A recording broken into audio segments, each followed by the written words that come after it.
go through hell to achieve resurrection. Hallelujah. Dexter, it's like seeing a ghost. Chief Bishop told me that you were alive.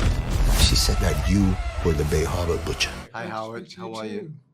I'm fantastic, thank you. Thanks so much for for speaking to me. The series is fantastic. The episodes that I've seen so far. So my first question is for David. Obviously, this season we see Dexter grappling with redemption, probably more so than he has done ever since Dexter started a good 20 years ago. So I'm quite curious. This time round, Batista also, we see him facing his own kind of redemption reckoning because he feels that he let it all slip through. He didn't realize what was going on with Dexter. So I'm quite curious how you feel that Batista's sense of justice, responsibility, but also his affection for Dexter, how that interplays with Dexter's own search for redemption. That's a great point, and it is very complicated. It's never black or white, getting all the new information about who Dexter can possibly be and the fact that he's still alive is pretty shocking. I think anybody, including Angel Batista, has to face that shock and figure out what he needs to do, still trying to maintain his integrity. So redemption is a good word as to what he let slip by or what he didn't see. It's almost like a lot of guilt in why didn't I see that? Why didn't Angel Batista see what was happening in front of his very eyes when others did? And so that is something that is a burden to Angel Batista, and it's something that he has to face, and it's something that he has to break through so that he can find the justice that he needs to do. And coupled to that, Ntare, this question is for you. Like I said, Dexter, he's going through this process of redemption, reckoning, specifically with his son as well, and his loved ones that he feels that he's lost in the past because of his fault, because he wanted to create a family life, but because he did that, he put them in harm's way, if you will.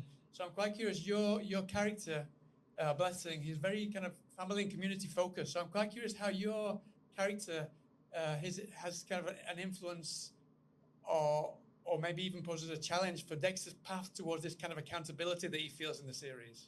Yeah, well, I think it's fair to say that Dexter is not a touchy-feely kind of guy, and Blessing totally is. I mean, he gives big hugs. His daughter's named Joy. His wife and mother, who he lives with, are Constance and Prudence, and these are elements that are constantly, caressing and trying to provide comfort and friendship to Dexter, and he tries to keep it at an arm's length, but they try to reel him in, and the closer he gets, the sort of the complicated web sort of reveals itself as the season comes along. Mm-hmm. And then just to finish off before they pull me out, this is stacked with not just new actors, big actors that we've seen in huge things before, but it's a nostalgia trip, but it doesn't fall into a nostalgia trap in that it makes sure that the story that brings people back from the past means something. So I'm quite curious, how would you explain to people who've not seen the show yet this season, how this nostalgia serves the story, not just serving fans' memories? Well, what I would say is to go back and watch season 1 of the original Dexter, and as it goes, not only will they be engaged, they'll be able to understand the dynamics for Dexter Resurrection. I think that Resurrection stands alone in the compelling drama that it has been written.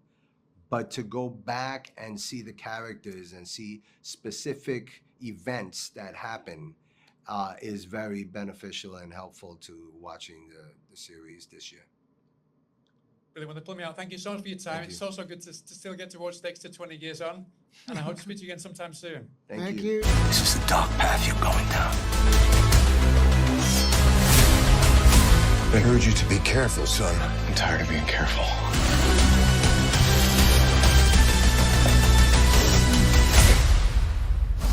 What do you think? I'm back in New York.